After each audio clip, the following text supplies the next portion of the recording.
MLC కవిత దూకుడు పెంచారు. నేడు తన కొత్త ఆఫీసును ప్రారంభించబోతున్నారు. ఇందిరా పార్క్ వద్ద ఉన్న తెలంగాణ జాగృతి కార్యాలయాన్ని మూసేసిన ఆమె బంజారాహిల్స్ లోని తన ఇంటి సమీపంలోని కొత్త ఆఫీస్ తెరుస్తున్నారు. ఈ రోజు సాయంత్రం దాన్ని ప్రారంభించిన తర్వాత ఆమె మీడియాతో మాట్లాడనున్నారు.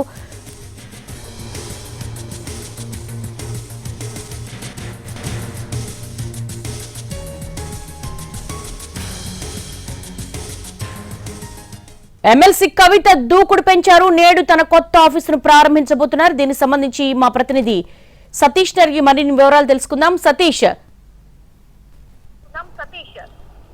ఎస్ దేవి, తెలంగాణ జాగృతి ఇక బీఆర్ఎస్తో సంబంధం లేకుండానే కార్యక్రమాలు చేయబోతుంది. ఇప్పటివరకు ఎమ్మెల్సీ కవిత ఆధ్వర్యంలో నడుస్తున్నటువంటి జాగృతి ఇందిరా పార్క్ దగ్గర కార్యాలయం ఉండేది. అయితే గత కొన్ని నెలలుగా ఇందిరా పార్క్ దగ్గర ఉన్నటువంటి కార్యాలయాన్ని మూసివేయడం జరిగింది. బీఆర్ఎస్ కార్యాలయంలో లేకుంటే ఇటు ఇక్కడ ఉన్నటువంటి మనం ప్రస్తుతం చూస్తున్నటువంటి కవిత నివాసంలోనూ ఈ కార్యక్రమాలు జరుగుతుండే. కానీ ఇప్పుడు మనం చూస్తున్నటువంటి ఇక్కడే కవిత నివాసం ఇది చూస్తున్నాం. కవిత నివాసం దగ్గర నుంచి తెలంగాణ జాగృతి కార్యక్రమాలన్నీ కూడా జరిగాయి. ఇక తెలంగాణ జాగృతికి సంబంధించినటువంటి కార్యక్రమాలకు మొత్తం ఇదే వేదిక కానుంది. మనం చూస్తున్నటువంటి ఈ ఆఫీస్ ఎన్టీవీ స్క్రీన్ ఎక్స్క్లూజివ్గా చూస్తున్నాం.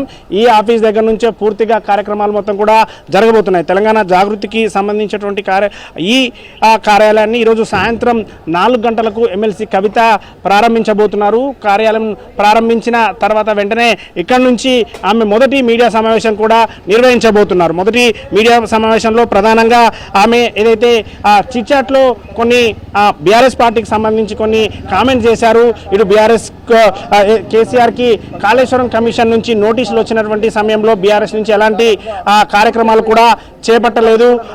కేవలం ట్విట్టర్ ద్వారా మాత్రమే దానికి సంబంధించి చెప్పారు. కానీ ఏ విధమైన నిరసన కార్యక్రమాలు కావచ్చు, ధర్నా కావచ్చు, ఏది కూడా చేయలేదని చెప్పినటువంటి కవిత తెలంగాణ జాగృతి నుంచి నిరసన కార్యక్రమం, ధర్నా కార్యక్రమం చేయబోతున్నానని చెప్తున్నారు. దానికి సంబంధించి మీడియా సమావేశంలో వెల్లడించబోతున్నారు. జూన్ 4వ తేదీన ఇందిరా పార్క్ దగ్గర ధర్నా కార్యక్రమం పెద్ద ఎత్తున ఉండబోతుంది. ఆ ధర్నా కార్యక్రమానికి సంబంధించి ఇదే వేదిక ద్వారా మొదటి మీడియా సమావేశం ద్వారా ఆమె చెప్తానని చెప్పి ఇప్పటికే ప్రకటించడం జరిగింది. తెలంగాణ జాగృతికి సంబంధించి కార్యకర్తలు ఇప్పటికే ఇక్కడికి చేరుకుంటున్నారు. జాగృతికి సంబంధించినటువంటి కార్యకర్తలందరినీ కూడా ఇన్ఫార్మ్ చేశారు.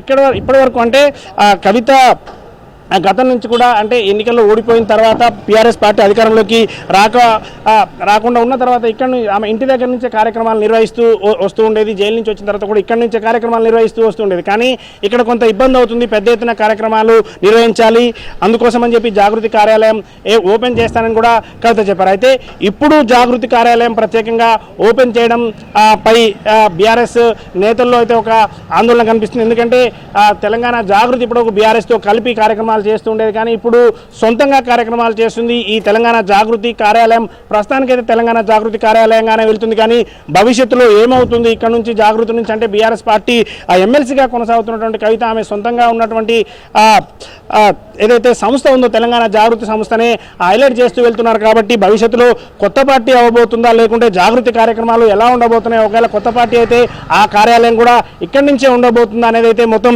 రాజకీయ వర్గాల్లో అంతా కూడా ఒక సెన్సేషన్గా మారింది, ఒక సంచలనమైనటువంటి న్యూస్గా ఇది చెప్పుకోవచ్చు. ఎందుకంటే జూన్ 2 తర్వాతనే కార్యాలయానికి సంబంధించి ఓపెన్ చేస్తారని చెప్పినప్పుడు కూడా కవిత చాలా తొందరగానే అంటే చిట్చాట్లో గత 2 రోజుల క్రితం మొన్ననే మాట్లాడింది. చిట్చాట్లో పార్టీకి సంబంధించి కార్యక్రమాలు చేయట్లేదు, తెలంగాణ జాగృతి నుంచి చేయాలి అనుకుంటున్నానని కూడా చెప్పడం జరిగింది.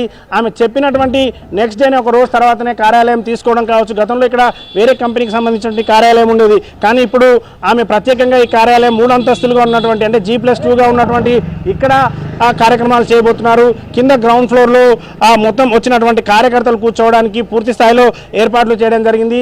ఆ తర్వాత ఫస్ట్ ఫ్లోర్లో కవితకు సంబంధించినటువంటి కార్యాలయం కూడా ప్రత్యేకంగా ఆమె ఛాంబర్ను కూడా ఏర్పాటు చేస్తున్నారు. వచ్చిన కార్యకర్తలు కావచ్చు, వివిధ నాయకులు, వివిధ సంబంధించినటువంటి వాళ్ళు, జిల్లాల నుంచి వచ్చినటువంటి వాళ్ళందరితో చర్చించడం కోసం ఇక్కడ ప్రత్యేకంగా ఫస్ట్ ఫ్లోర్లో ఏర్పాటు చేయడం జరిగింది.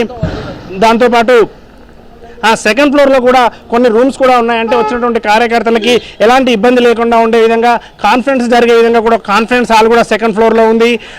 అంటే గ్రౌండ్ ఫ్లోర్ నుంచి ground floor, first floor, second floor మొత్తం 3 ఫ్లోర్లుగా ఉన్నటువంటి ఈ కార్యాలయం ఇక మొత్తం పూర్తి స్థాయి జాగృతి కార్యకలాపాలన్నీ కూడా ఇక్కడ నుంచే జరుగుతాయని చెప్పి కవిత ఇప్పటికే ప్రకటించింది. అంటే ఏం చెప్పబోతుంది ఈరోజు సాయంత్రం 4 గంటలకి? ఎస్ ఎస్ ఎస్ తెలంగాణ జాగృతికి ఒక కొత్త ఆఫీస్ పెట్టడం ద్వారా, అంటే గతంలో ఉన్న దాన్ని మూసేసి ఇప్పుడు దీన్ని బంజారా హిల్స్ తన ఇంటి సమీపంలో పెట్టడం ద్వారా ఇక బీఆర్ఎస్ తో కాకుండా తానే స్వయంగా ఒక ప్రొటెస్టులు చేయడం కావచ్చు, లేకపోతే తానే సెల్ఫ్ డ్రైవ్ చేస్తున్నానని చెప్పడం ఇది. ఖచ్చితంగా గతంలో ఆ కవిత కార్యక్రమాలు బీఆర్ఎస్తో పాటు ఉండే, బీఆర్ఎస్ జెండా కిందనే ఆమె చేస్తూ ఉండేది.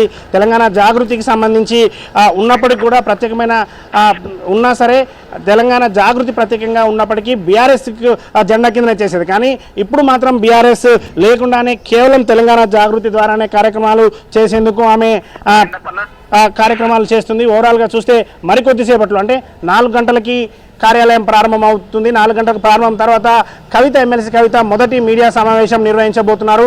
ఏం చెప్పబోతున్నారు అనేది అయితే ఒక ఉత్కంఠగా ఉంది. ఈ మీడియా సమావేశం ద్వారా ఎలాంటి వివరాలు వెల్లడించనున్నారు, చిట్ చాట్ ద్వారా చెప్పినటువంటి అన్ని కూడా ఇప్పుడు మీడియా ద్వారా చెప్పబోతారా, ఏం జరుగుతుంది అనేది అయితే 4 గంటల వరకు అందరూ చూస్తూ ఉన్నారు.